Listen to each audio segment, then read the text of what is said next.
ಆ ಕಾಶಿ ಪಟ್ಟಣದಲ್ಲಿ ಯಾವ ಮುಸಲ್ಮಾನ ಸತಿ ಚಾಂದನಿಯಿಂದೊಡಗೂಡಿ ರಾಮ ಭಕ್ತನಾಗಿ ತಾನು ಸೇವೆ ಮಾಡ್ತಾ ದಿನನಿತ್ಯವೂ ದಾನ ಧರ್ಮಗಳನ್ನು ಮಾಡ್ತಾ ಕಲಾಹರ ಮಾಡುತ್ತಾ ಇದ್ದಾನೆ. ಮಾಡುವ ಸತ್ಕಾರ್ಯವು ಭಗವಂತನಿಗೆ ಅರ್ಥವಾಯಿತು. ವೈಕುಂಠದಲ್ಲಿ ಲಕ್ಷ್ಮೀದೇವಿ ಹೇಳ್ತಾನೆ, ನೋಡು ನನ್ನ ಭಕ್ತರು ನನಗಾಗಿ ಎಷ್ಟು ಸಂಕಷ್ಟ ಪಡ್ತಾ ಇದ್ದಾರೆ. ಹಾಗಾದ್ರೆ ನಿಮ್ಮ ಭಕ್ತರು ಬೇಡಿದವರಿಗೆ ಇಲ್ಲ ಎನ್ನದೆ ದಾನ ಮಾಡ್ತಾರ? ಸಂದೇಹದಲ್ಲಿ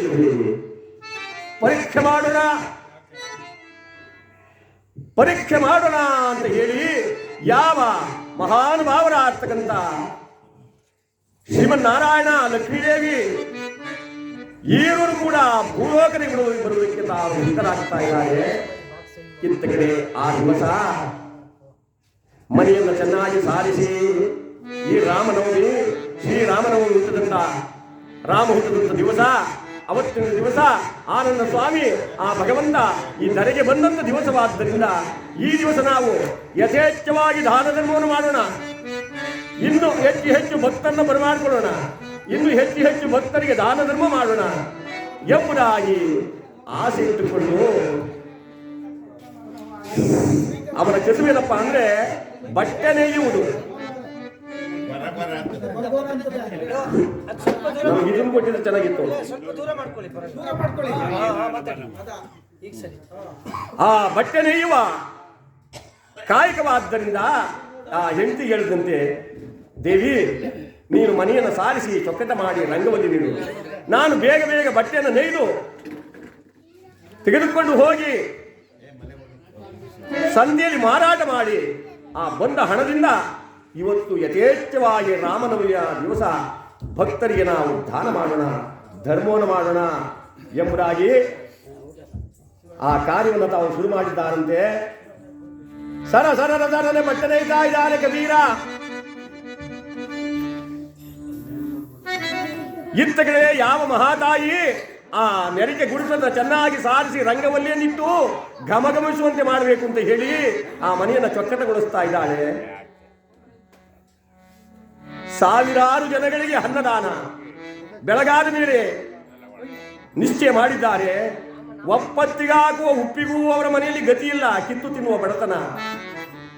ರಾಮ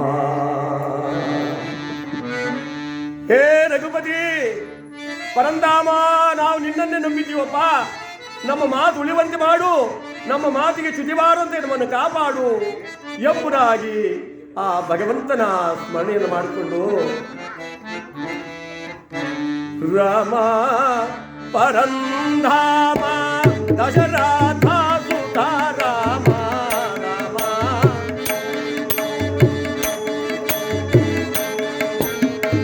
ರಾಮ ಪರಂಧಾಮ ದಶರಥ ಸುತ ರಾಮ ಬಾಸುರ ನಾಮ ರಾಧಾ ನಿನ್ನ ನಾಮ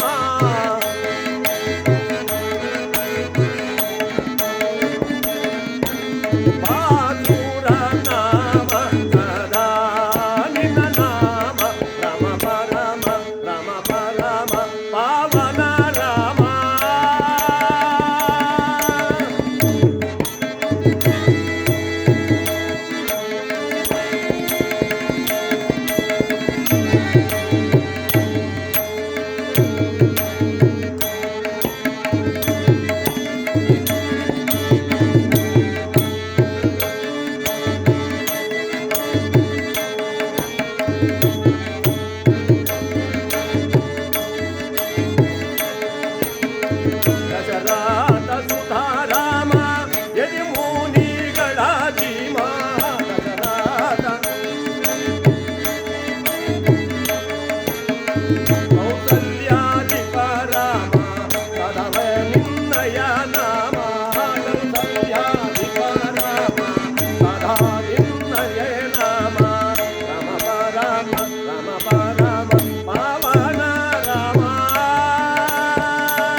ನಂಬಿದ ಭಕ್ತರಿಗೆ ನೀನೆಂದಿಗೂ ಕೈ ಬಿಡೋದಿಲ್ಲ ಅಂತಕ್ಕಂಥ ನಂಬಿಕೆ ನಮಗಿದೆ. ಭಕ್ತ ವತ್ಸಲ ಎಂಬ ಬಿರುದನ್ನು ಹೊತ್ತಿದ್ದೀಯ. ಆ ಭಕ್ತಿಯಿಂದ ನಿಮ್ಮನ್ನ ನಾವು ನಂಬಿದ್ದೀವಿ.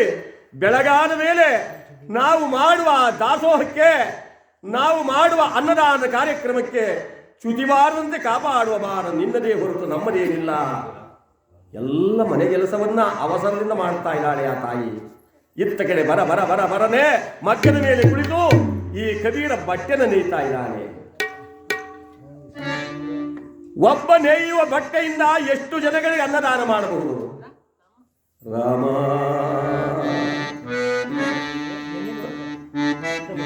ರಾತ್ರಿ 12 ಗಂಟೆಯವರೆಗೂ ಆ ಮಗ್ಗದ ಕೆಲಸವನ್ನು ತಾನು ಮುಂದುವರಿಸ್ತಾ ಇದ್ದಾನೆ. ಮನಸ್ಸಿನಲ್ಲಿ ಒಂದು ಕಡೆ ಚಿಂತೆ. ರಾಮ ರಾಮ, ಮಾನವೋದರೆ ನಿನ್ನದೇ ಕಾಣೋ, ನನ್ನದೇನಿಲ್ಲ ತಂದೆ. ರಾಮ ರಾಮ ರಾಮ, ಮಾನವ ನಿನ್ನ ಹೋಗಪ್ಪ, ನಂದೇನಿಲ್ಲಪ್ಪ ಅಂತ ಹೇಳಿ ಬಟ್ಟೆ ನೇಯ್ತಾ ನೇಯ್ತಾ ನೇಯ್ತಾ ಹಾಗೆ ನಿದ್ರೆ ಬಂದು ಎತ್ತ ಕಡೆ ಯಾವ ಮಹಾತಾಯಿ ಮನೆ ಸಾರಿಸುತ್ತಿದ್ದವಳು ಅರ್ಧರಾತ್ರಿ ಸಮಯವಾದರೂ ಕೂಡ ಆಯಾಸವಾದ ಕೆಲಸದ ಮಾಡಲಿಲ್ಲ. ರಾಮ ರಾಮ ರಾಮ ತಾನು ಒಂದು ಕಡೆ ವೈಕುಂಠದಲ್ಲಿ ಶ್ರೀಮನ್ನಾರಾಯಣ ಮಹಾಲಕ್ಷ್ಮಿ ನೋಡಿದ್ರು. ದೇವಿ, ಈಗ ನಾವು ಹೋಗದೆ ಇದ್ರೆ ನಮ್ಮ ಮಾನನೇ ಹೋಗೋದು. ಯಾಕೆ ಸ್ವಾಮಿ? ಅವ್ರೇನು ಹೇಳಿದ್ರು? ಮಾನ ಹೋದರೆ ನಿನ್ನದೇ ರಾಮ, ನನ್ನದೇನಿಲ್ಲ, ನಾನು ನಿನ್ನನ್ನು ನಂಬಿದ್ದೀವಿ ಅಂತ ಅವರು ಹೇಳಿದ ಮೇಲೆ ಆ ಮಾನವನ ಕಾಪಾಡಿದ ಯಾರ ಕರ್ತವ್ಯ? ನಡೆ ಬೇಗ ಹೋಗೋಣ ಅಂತ ಹೇಳಿ ಆ ರಾತ್ರಿಯಲ್ಲಿ ಬಂದು ಪ್ರತ್ಯಕ್ಷವಾಗಿ ನೋಡ್ತಾರಂತೆ. ಇವನು ಆನಂದವಾಗಿ ನಿದ್ರೆ ಮಾಡ್ತಾ ಇದ್ದ ಮಗ್ಗ ಮೇಲೆ ಕುಳಿತುಕೊಂಡು. ಆ ತಾಯಿ ಮನೆ ಕೆಲಸ ಮಾಡುತ್ತಿದ್ದವಳು ಆ ಕಸದ ಕೈಯಲ್ಲಿಯೇ ನಿದ್ರೆ ಮಾಡ್ತಾ ಇದ್ದಾಳೆ. ಸ್ವಾಮಿ, ಈಗ ನಾವು ಸುಮ್ಮನಿದ್ದರೆ ನಮ್ಮ ಮರ್ಯಾದೆ ಉಳಿಯೋದಿಲ್ಲ. ಮಾನವ ಹೋದ್ರೆ ನಿನ್ನದೇ ಹೋಗಲಿ ಅಂತ ನಮ್ಮ ಮೇಲೆ ಭಾರ ಹಾಕಿದ್ದಾರೆ ಅಂದಮೇಲೆ ಆ ಮಾನವನ ಉಳಿಸಬೇಕಾದ ನಮ್ಮ ಕರ್ತವ್ಯ ತಾನೆ. ನೀವು ಬಟ್ಟೆ ನೇಯುವರಾಗಿ, ನಾನು ಮನೆ ಸಾರಿಸುತ್ತೇನೆ. ಭಕ್ತ ವತ್ಸಲ ಎಂಬ ಬಿರುದನ್ನು ಹೊತ್ತಂತ ಭಗವಂತನಿಗೆ ತಾನು ಯಾವ ಕಾರ್ಯವಾದರೂ ಭಕ್ತರಿಗಾಗಿ ಮಾಡುವುದರಲ್ಲಿ ತಾನು ಅನುಮಾನವೇ ಇಲ್ಲ. ವೈಕುಂಠದ ಅರಸಿ ಆ ಮಹಾತಾಯಿ ಲಕ್ಷ್ಮೀದೇವಿ ಆ ಮುಸಲ್ಮಾನರ ಮನೆಯನ್ನ ಚೆನ್ನಾಗಿ ಗುಡಿಸಿ ಚೊಕ್ಕಟ ಮಾಡಿ ರಂಗವಲ್ಲಿ ನಿಂತು ಸುಗಂಧವನ್ನು ಪೂಸಿ ಘಮಘಮಿಸುವಂತೆ ಬೆಳಗಾಗಿ ಮಾಡಬೇಕು. ಕೋಟಿ ಕೋಟಿ ಬೆಲೆ ಬಾಳುವ ಬಟ್ಟೆಗಳನ್ನ ನೇಯ್ದು ನೇಯ್ದು ನೇಯ್ದು ನೇಯ್ದು ಆ ಕಬೀರನನ್ನ ಪಕ್ಕಕ್ಕೆ ಕುಳ್ಳಿರಿಸಿ ಆ ಬಟ್ಟೆ ರಾಶಿಯನ್ನು ಹಾಕ್ಬಿಟ್ಟ ಭಗವಂತ ಶ್ರೀಮನ್ನಾರಾಯಣ. ಥಟ್ಟನ ಮಾಯವಾಗಿತ್ತು. ಬೆಳಗಾಯಿತಂತೆ. ಬೆಳಗಾದ ಮೇಲೆ ನೋಡ್ತಾರೆ, ಏನು ಈ ಬಟ್ಟೆ ನೇಯ್ದವರು ಯಾರು? ಓಹೋ, ಎಲ್ಲೋ ನನ್ನ ಹೆಂಡತಿ ನನ್ನ ಪತಿದೇವರು ಸಾಕಾಗಿದ್ದಾರೆ, ಆಯಾಸವಾಗಿದೆ ಅಂತ ಹೇಳಿ ನಾನು ಮೇಲೆ ಮಾಡಬೇಕಾದ ಕೆಲಸವನ್ನ ಅವಳೇ ಬಂದು ಮಾಡಿದ್ದಾಳೆ. ಅವಳನ್ನ ಕೇಳೋಣ ಅಂತ ಅವನ ಮಗ್ಗ ಬಂದ್ಬಿಟ್ಟು ಈ ಕಡೆ ನಿಂತಿದ್ದ. ಲಕ್ಷ್ಮೀದೇವಿ ಅನ್ಕೊಂಡ್ಲು. ಯಾರು? ಚಾಂದಿನಿ. ಯಾರು? ಕಬೀರ್ನ ಹೆಂಡತಿ. ಈ ಮನೆಯನ್ನು ಸಾರಿಸಿ ಚೊಕ್ಕಟ ಮಾಡಿ ರಂಗವಲ್ಲಿನಿಟ್ಟು ಇಷ್ಟೊಂದು ಅತಿಶಯವಾಗಿ ಶೃಂಗರಿಸಿದವರು ಯಾರು? ಇನ್ಯಾರು ಮಾಡಿರ್ತಾರೆ? ನನ್ನ ಪತಿದೇವರು ಎಲ್ಲೋ ನನ್ನ ಹೆಂಡತಿ ಸಾಕಾಗಿದ್ದಾಳೆ ಅಂತ ಅವರೇ ಈ ಕಾರ್ಯವನ್ನು ಮಾಡಿದ್ದಾರೆ. ಮತ್ತಿನ್ಯಾರು ಮಾಡಲು ಸಾಧ್ಯ? ತಾಳು ಕೇಳ್ತೀನಿ ಅಂತ ಆ ಕಡೆಯಿಂದ ಬರ್ತಾನೆ, ಇನ್ನು ಈ ಕಡೆಯಿಂದ ಹೆಂಡತಿ ಹೇಳ್ದ, ದೇವಿ ಬಟ್ಟೆ ನೇಯ್ದವರ್ಯಾರೇ? ರಾಶಿ ರಾಶಿ ಬಟ್ಟೆಯನ್ನು ನೇಯ್ದು ಕೋಟಿ ಕೋಟಿ ಬೆಲೆ ಬಾಳ್ತಕ್ಕಂಥ ಮುತ್ತು ರತ್ನ ಮಣಿ ಪುಷ್ಯರಾಗದಿಂದ ಕೂಡ್ತಕ್ಕಂಥ ಬೆಲೆ ಬಾಳ್ತಕ್ಕಂಥ ವಸ್ತ್ರವನ್ನು ನೇಯ್ದಿದ್ದಾರಲ್ಲ, ನೀನೇ ಈ ಕಾರ್ಯ ಮಾಡ್ದ? ಸ್ವಾಮಿ, ಆ ಮಾತು ಆಮೇಲೆ ಹೇಳ್ತೀನಿ. ಈ ಮನೆ ಸಾರಿಸಿ ಗುಡಿಸಿ ರಂಗವಲ್ಲಿ ನಿಂತೋರು ಯಾರು? ಅದಿರ್ಲಿ, ನೀವ್ ಹೇಳ್ರಿ. ಮನೆ ಸಾರಿಸಿದವರು ಯಾರು? ದೇವಿ, ನಾನಾ ಕಾರ್ಯ ಮಾಡಲಿಲ್ಲ. ಹಾಗಾದ್ರೆ ಮತ್ತಿನ್ಯಾರಿರಬಹುದು? ಜಗದ್ರಕ್ಷಕನಾದ ನಾವು ನಂಬಿದ ದೈವ ಆ ಭಗವಂತ, ಆ ರಾಮನಲ್ಲದೆ, ಆ ಜಗದೊಡೆಯ ಶ್ರೀಹರಿಯಲ್ಲದೆ ಮತ್ಯಾರ ಕೈಯಿಂದಲೂ ಸಾಧ್ಯವಿಲ್ಲ. ಅದಕ್ಕೆ ಹೇಳ್ತಾರೆ, ಕೂಜಂತಂ ರಾಮರಾಮೇತಿ ಮಧುರಂ ಮಧುರಾಕ್ಷರಂ, ಆರುಷ ಶಾಖ ಒಂದೇ ವಾಲ್ಮೀಕಿ ಕೋಕಿಲಂ ಒಂದು. ಅಂತಹ ವಾಲ್ಮೀಕಿ ಎಂಬ ಕೋಗಿಲೆ ಹಾಡಿದಂತ ಇದು ರಾಮಾಯಣ. ಆ ಭಗವಂತ ಭಕ್ತರನ್ನು ಬಿಟ್ಕೊಡ್ತಾನೇನೆ. ಸ್ವಾಮಿ ಮಾತು ಹಾಗಿರ್ಲಿ, ನಾನು ಬಟ್ಟೆಯನ್ನು ಮಡಿಸಿ ನಿಮ್ಮ ಕೈ ಕೊಡ್ತೀನಿ, ಬೇಗ ಮಾರಾಟ ಮಾಡಿದ್ದೀನಿ, ನಾನು ಅಷ್ಟರಲ್ಲಿ ಎಲ್ಲಾ ಸಿದ್ಧತೆಯನ್ನು ಅಡಿಗೆ ಮಾಡ್ಕೋತೀನಿ ಎಂಬುದಾಗಿ ಹೇಳಿದ್ರೆ ಆ ಕಬೀರನಿಗೆ ಕೋಟಿ ಕೋಟಿ ಬೆಲೆ ಬಾಳ್ತಕ್ಕಂಥ ಆ ಬಟ್ಟೆಯನ್ನ ಮಡಿಸಿ ಕೊಟ್ಟು ಹೋಗಿ ನೀವು ಮಾರುಕಟ್ಟೆಗೆ ಹೋಗಿ ನನ್ನ ಮಾರಾಟ ಮಾಡಿ ಹಣವನ್ನು ತೆಗೆದುಕೊಂಡು ಬೇಗ ಬನ್ನಿ, ನಾವು ಅಡಿಗೆಗೆ ಸಿದ್ಧತೆ ಮಾಡೋಣ. ಸಾಯಂಕಾಲದ ಹೊತ್ತಿಗೆ ಸಾವಿರಾರು ಜನ ಭಕ್ತರು ಬಂದ್ಬಿಡ್ತಾರೆ ಕಡೆ ಮನೆ ಬಾಗಿಲಿಗೆ. ಬಂದಾಗ ಬರಿಗೈಯಲ್ಲಿ ಯಾರನ್ನು ಹಸಿದು ಕಳಿಸಬಾರದಲ್ವೇ, ಹಾಗೆ ಆಗಲಿ ಕಣೆ ಹೇಳಿ ಆ ಬಟ್ಟೆಯನ್ನು ತೆಗೆದುಕೊಂಡು ಮಾರಾಟ ಮಾಡೋದಕ್ಕೆ ಬರ್ತಾ ಇದ್ದಾನೆ. ಕಾಶಿ ಪಟ್ಟಣದ ವರ್ತಕರ ಬೀದಿಯಲ್ಲಿ ಎಲ್ಲ ಅಂಗಡಿಯನ್ನು ನೋಡುತ್ತಾನೆ. ಯಾವ ಅಂಗಡಿಯವರು ಇವನು ಹತ್ರಕ್ಕೆ ಕೊಡಲ್ಲ. ಯಾಕೋ ಅಪ್ಪ, ಆ ಕೊಡೋಷ್ಟು ದುಡ್ಡು ನನ್ನಲ್ಲಿದೆ, ಈ ಬಟ್ಟೆಗೆ ಬೆಲೆ ಕಟ್ಟಕ್ಕೆ ನಾನಾಗುತ್ತಾ? ಮುಂದಿನ ಅಂಗಡಿಗೆ ಹೋಗಪ್ಪ, ಇನ್ನೊಂದು ಅಂಗಡಿಗೆ ಹೋದ. ಅದು ಬಹಳ ಜೋರಾಗಿತ್ತು ಅಂಗಡಿ, ಇಲ್ಲಿ ಖಂಡಿತವಾಗ್ಲೂ ತಗೋತಾರೆ, ಶ್ರೀಮಂತನ ಅಂಗಡಿ ಅಂತ ಹೇಳಿ ಆ ಬಟ್ಟೆ ಮಡಿಸಿ ತೆಗೆದ. ಮಡಿಸಿದ ಬಟ್ಟೆ ಇಲ್ಲಪ್ಪ, ಮುಂದಿನ ಅಂಗಡಿಗೆ ಹೋಗು. ಯಾಕೆ ಸ್ವಾಮಿ? ಬಟ್ಟೆ ಚೆನ್ನಾಗಿದೆ. ಬಟ್ಟೆ ಚೆನ್ನಾಗಿದೆ, ಈ ನಾನು ಅಂಗಡಿ ಎಲ್ಲ ಮಾರ್ಕೊಂಡ್ರು ಇದು ದುಡ್ಡು ಕೊಡಕ್ಕಾಗಲ್ಲ.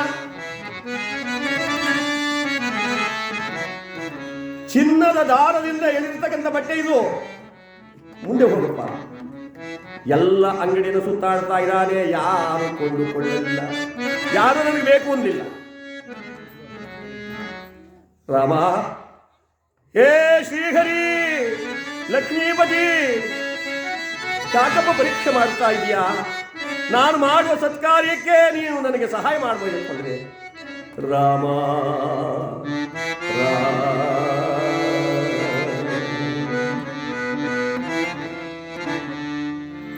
ಆ ಪಟ್ಟಣವನ್ನು ಬಿಟ್ಟು ನದಿ ತೀರದಲ್ಲಿ ಕುಂತ್ಕೊಂಡು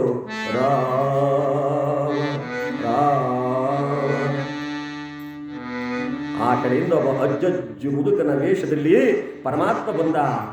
ಅಬಬಾ ಅಬಬಾ ತಾಳುವುದಗಂತು ಚಳಿಯ ನಾ ತಾಳೆನು ದೇವಾ,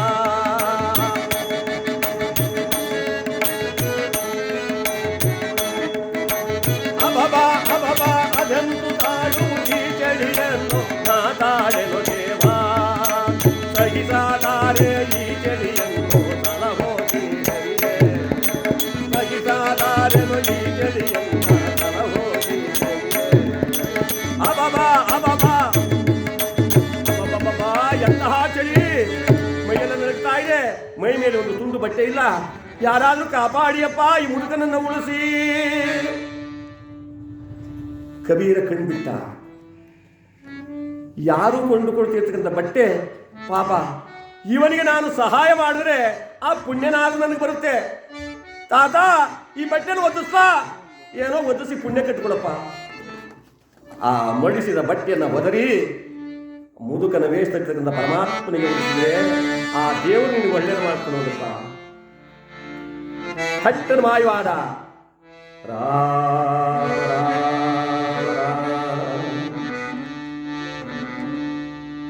ಜೈ ಜೈ ರಾಮ ಘರ, ಜೈ ಜೈ ಸೀತಾ ಘರ, ಜೈ ಜೈ ರಾಮ ಘರ, ಜೈ ಜೈ ಸೀತಾ ಘರ, ರಾಮ ಘರ ಜೈ ಜೈ ಸೀತಾ ಘರ, ಜೈ ಜೈ ರಾಮ ಘರ, ರಾಮ ಘರ ಜೈ ಜೈ ಸೀತಾ ಘರ, ಜೈ ಜೈ ಜೈ ಜೈ ರಾಮ ಘರ, ಜೈ ಜೈ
ಅಹಲ್ಯ ಕಾಪವಿ ಮೋಚನೆಗೈದು ಮಿಥಿಲೆಗೆ ಸಾಗಿದ ರಾಮನರೇ ಮಿಥಿಲೆಗೆ ಸ್ವಯಂವರ ಸಭೆಯೋ ಶಿವದನು ಮನೆ ಮುರಿದೋ ಸ್ವಯಂವರ ಸಭೆಯೋ ಶಿವದನು ಮನೆ ಮುರಿದೋ ಸೀತೆಯ ವರಿಸಿದ ಸೀತಗರೇ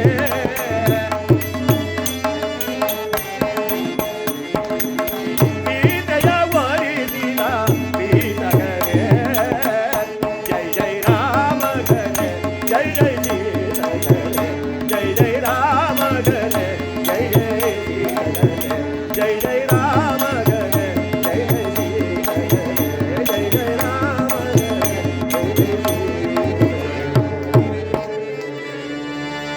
ರಾಮಧ್ಯಾನ ಮಾಡುತ್ತಾ ಇದ್ದಾನೆ. ಪತಿದೇವರು ನನಗೆ ಅಡಿಗೆ ಸಾಮಗ್ರಿಗಳನ್ನ ತೆಗೆದುಕೊಂಡು ಬಟ್ಟೆಯನ್ನು ಮಾರಾಟ ಮಾಡಿ ಬೇಗನೆ ಬರ್ತಾರೆ ಅಂತ ಈ ತಾಯಿ ಮನೆ ಕಡೆ ಕಾಯ್ತಾ ಇದ್ದಾಳೆ.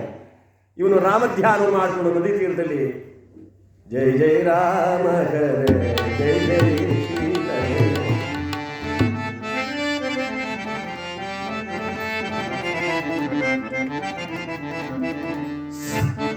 ಮಧ್ಯಾಹ್ನ ಸಮಯವಾಯಿತು.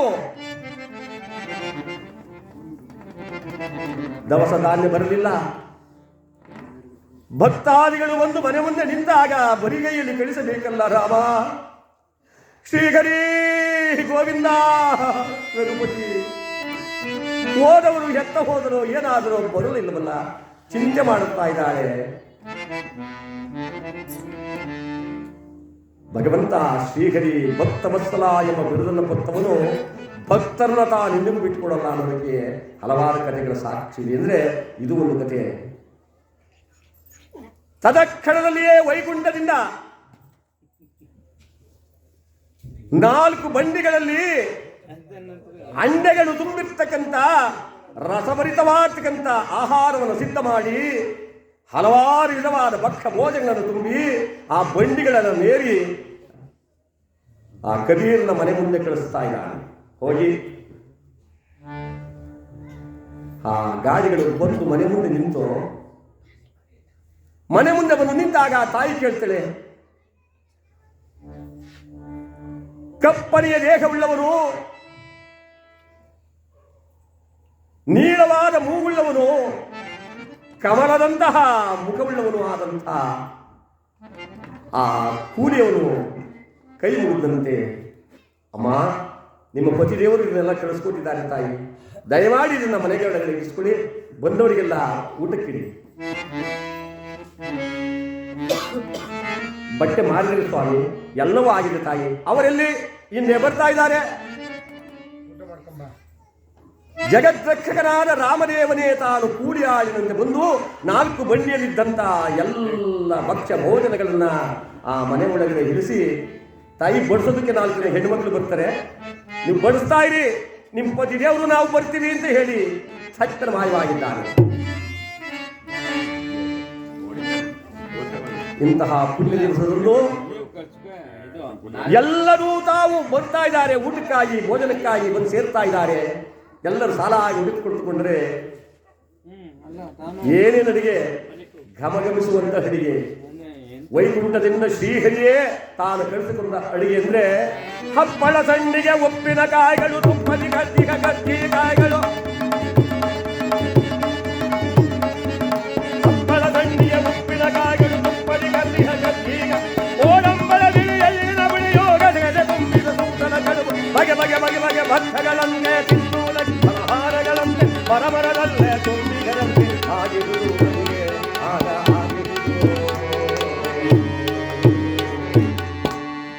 ಬಗೆಬಗೆಯಾದ ಅಡಿಗೆ 4 ಜನ ಹೆಣ್ಣು ಮಕ್ಕಳನ್ನು ಕಳಿಸ್ಕೊಟ್ಟಿದ್ದಾನಂತೆ. ಆ ಜಗದ್ರಕ್ಷಕ ವೈಕುಂಠ ವಾಸ ಶ್ರೀಹರಿ ಬಂದವರಿಗೆಲ್ಲ ನೀವು ಊಟಕ್ಕೆ ಹಾಕಿ ಸಾಲಾಗಿ ಕುಳಿತು ಎಲ್ಲ ಬಂದಂತ ಭಕ್ತಾದಿಗಳೆಲ್ಲ ಆ ರಾಮನವಮಿಯ ದಿವಸ ಊಟವನ್ನು ಮುಗಿಸಿಕೊಂಡು ಆನಂದವಾಗಿ ಹೋಗ್ತಾ ಇದ್ದಾರಂತೆ. ಎಲ್ಲರೂ ನದಿ ಕಡೆ ಬರ್ತಾ ಇದ್ರೆ ಈ ಕಬೀರ ಮಾತ್ರ ರಾಮ ರಾಮ ರಾಮ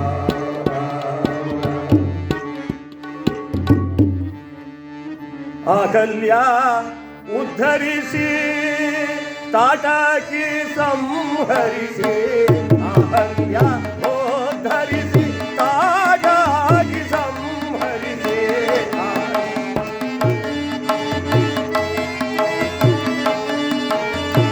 ಧನುಜಾರ ನೋವನ್ನ ಧನುಜಾಭಿರಾಮ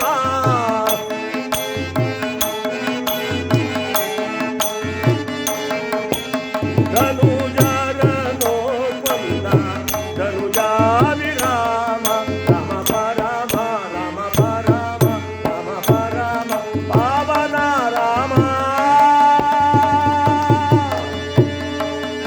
ರಾಮ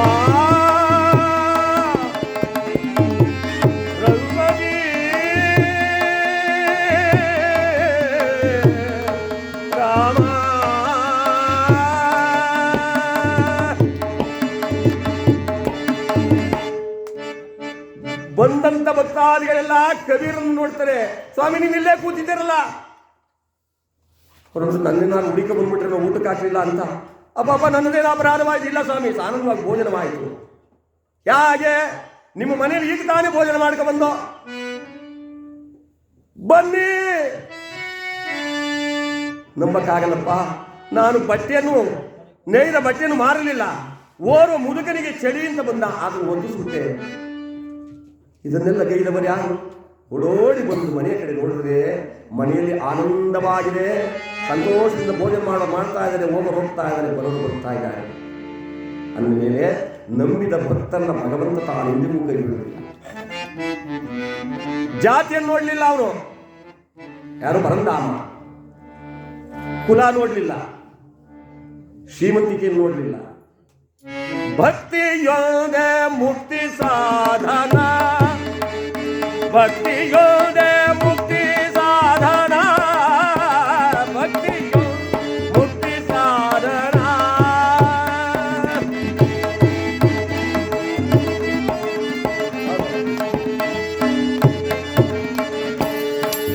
ಜಪ ಜಪ ಯೋಗ ಸಾಧನ, ಅದ ಅನುಭವಿಸಲು ಕಠಿಣ. ಜಪ ಜಪ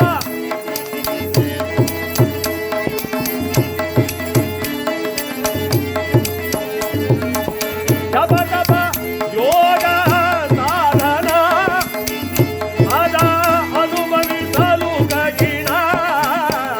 ಭಕ್ತಿಯೊಂದೆ ಮುಕ್ತಿ ಸಾಧನ, ಭಕ್ತಿಯೊಂದೇ ಜಗತ್ತಿನಲ್ಲಿ ಮುಕ್ತಿಗೆ ಸಾಧನ.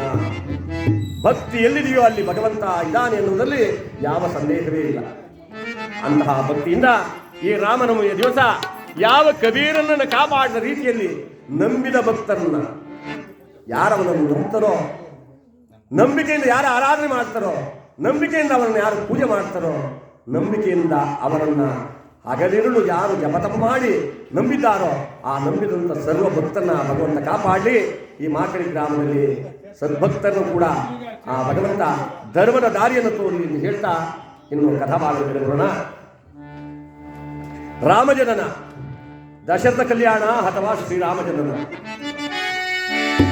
ಈ ಕಥಾಭಾಗವನ್ನು ಶುರು ಮಾಡಿದ ಮುಂಚೆ ನನ್ನ ಪರಮಪೂಜ್ಯ ವಿದ್ಯಾಗುರುಗಳಾದ ದಿವಂಗತ ಕೆ.ಎಸ್. ಮಹದೇವ ಶಾಸ್ತ್ರಿಗಳ ಚರಣಾರ್ಧಕ್ಕೆ ನನ್ನ ವಂದನೆಯನ್ನು ಸಮರ್ಪಣೆ ಮಾಡಿ ಕಥಾಭಾಗವನ್ನು ಪ್ರಾರಂಭ ಮಾಡೋಣ. ಜೈ ಇಂದಿರಾರಮಣ ಗೋವಿಂದ, ಆತ್ಮರಾಮ ಪರಬ್ರಹ್ಮ ಗೋವಿಂದ, ಹರಿನಾಮ ಸಂಕೀರ್ತನ ಗೋವಿಂದ. ಮೇರೆ ವಪುರದೊಳು ಹಿರಿಯವ ನೆನೆಸಿದ ಪರಮ ಪುರುಷ ಹರಿಕೆರಿ